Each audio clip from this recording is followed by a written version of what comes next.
Hello friends, welcome back to my YouTube channel. আপোনালোকক পুনৰবাৰ মোৰ YouTube চেনেলত স্বাগতম জনাইছো। আজি অকনমান বেলেগ গ্ৰুপত দেখিছে, ভাল লাগিছে নে জনাবচোন। আজি মানে আহিছো এখন স্কুললৈ। বিৰাট ধুনীয়া স্কুলখনৰ পৰিৱেশ, গুটে প্লেগ্ৰাউণ্ড এৰিয়া, মানে বহুত ডাঙৰ এৰিয়া। স্কুলখনৰ নাম, ক'ত আহিছো, কিয় আহিছো, গোটেইখিনি আপোনালোকে এতিয়া গমে পাব। তো আজি আছিলে টাইকাণ্ডো কম্পিটিশ্যন।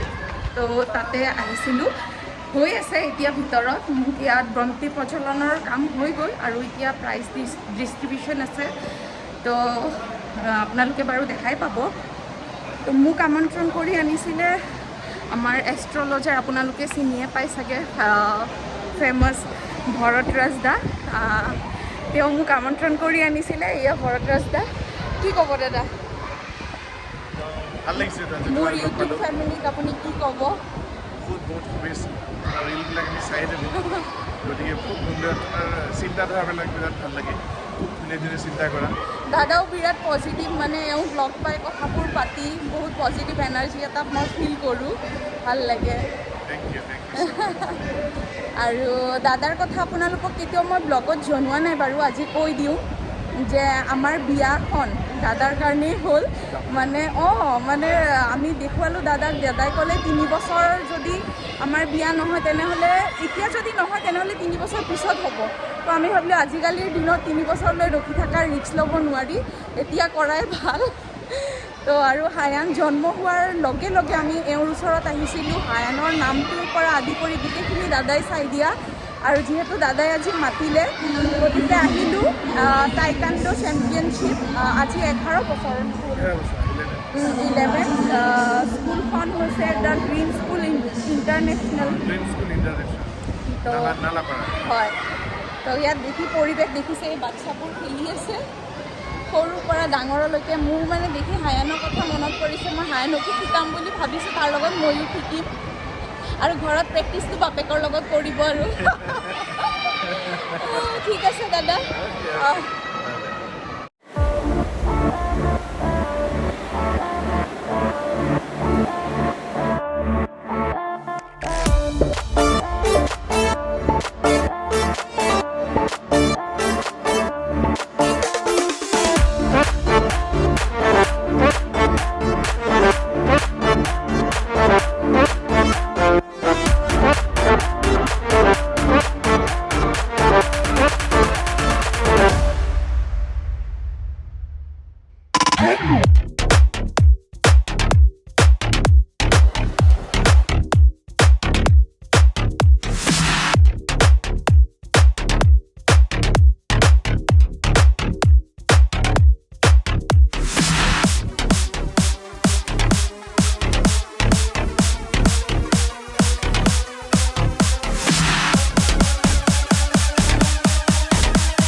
টাইকাণ্ডো কম্পিটিশ্যনৰ পৰা আহি টাইকাণ্ডো কৰিবলৈতো ঠাই আৰু সুবিধা নাই, বক্সিঙকে কৰিম বুলি ভাবিলোঁ।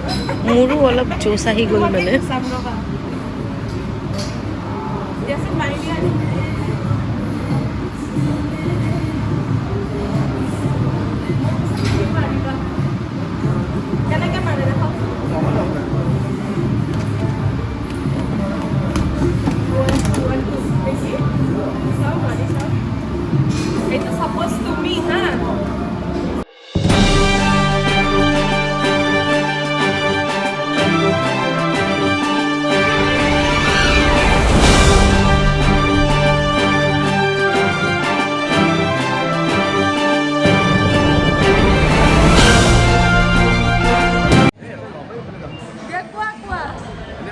জিমত আহি কেনেকুৱা লাগি আছে বহুত ভাল লাগি আছে কেতিয়া সোনকালে লাইফ পাৰ্টনাৰৰ লগতে জিম পাৰ্টনাৰ ভাল লাগি আছে আজি টাইকাণ্ডো কম্পিটিশ্যনৰ পৰা আহি জিমতো অকণমান নিজে বক্সিং কৰি ল'লোঁ এনেই মন গ'ল আৰু জ'চতে আৰু দেখি পেলাই ময়ো কৰিম বুলি তাৰপাছত আমাৰ হৈ গ'ল আজি জিম কমপ্লিট জিমৰ ভিডিঅ' আপোনালোকক এতিয়ালৈকে দিয়া নাই কাৰণ অলপ ভালকৈ ভাল ৰিজাল্ট আহি লওক তাৰপিছত মই আপোনালোকক জিমৰ ভিডিঅ' বা কিবা এইবোৰ শ্বেয়াৰ কৰিম বাকী এতিয়া হায়ান আছে মাহঁতৰ তাত হায়ানক গৈ লৈ আহোঁ আপোনালোকে বাৰু পাস্তা খাই ভাল পায়নে পাস্তা মই বিৰাট ভাল পাওঁ মোৰ ফেভৰেট হয় আৰু যদি আপোনালোকে ৰেচিপি বিচাৰে মোৰ ষ্টাইলৰ পাস্তা মই কেনেকৈ বনাওঁ খুব কুইক ইজি হয় আৰু কেতিয়াবা ইমান ক্ৰেভিং হয় পাস্তা খোৱাৰ বিশেষকৈ মোৰতো মই যেতিয়া প্ৰেগনেণ্ট আছিলোঁ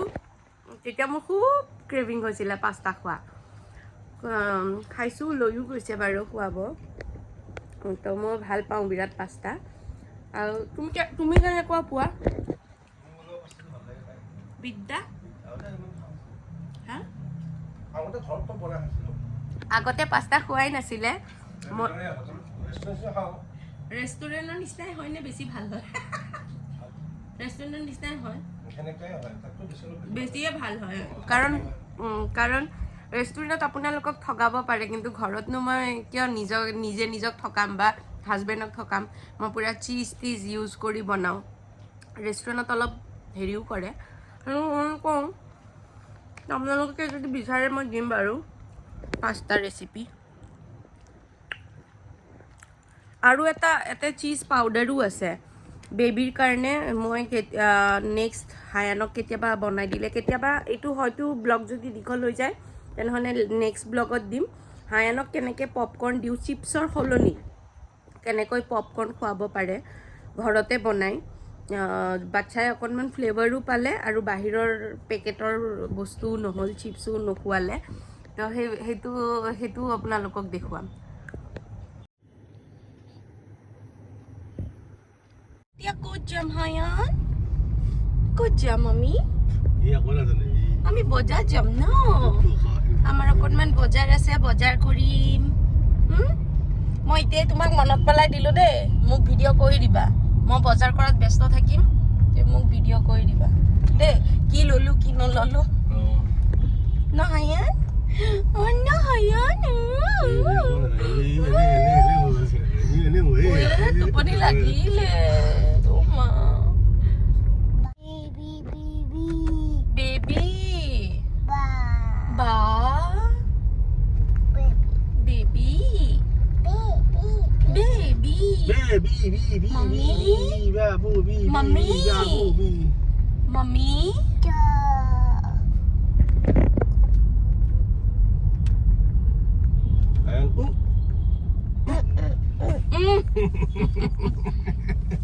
mama ডাইপাৰ এনে কিমান লাগে মাহত হা কি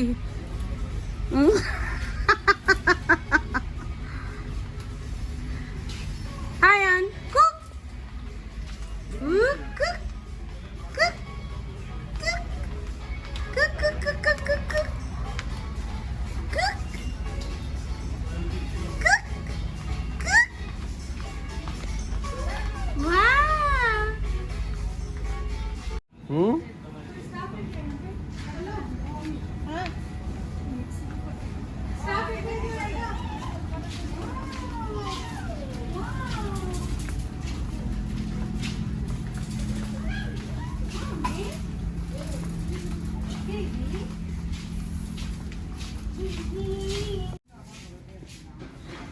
বজাৰ কৰি দিব মোক এতিয়া চাই আছে কি ল'ব লাগে নালাগে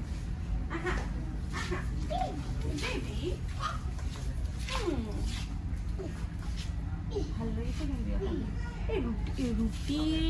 ৰুটি বনোৱাৰ পিছত যে এইটো গৰম থাকিবৰ কাৰণে কাপোৰখন চাবাচোন চোৱাচোন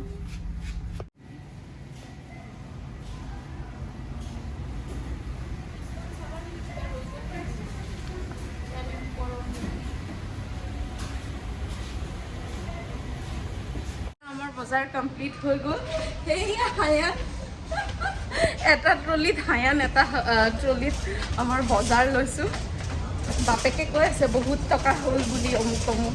মই ডাইপাৰ হায়ানৰ খোৱা বস্তু সেইবিলাকতে আধা আধি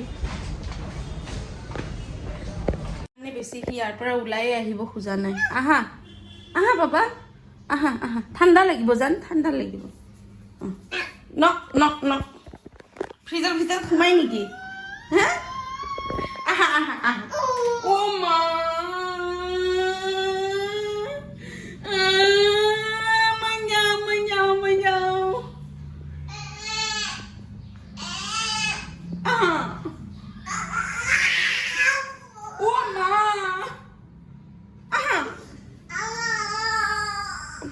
ফ্ৰিজ খুলি দিব লাগে।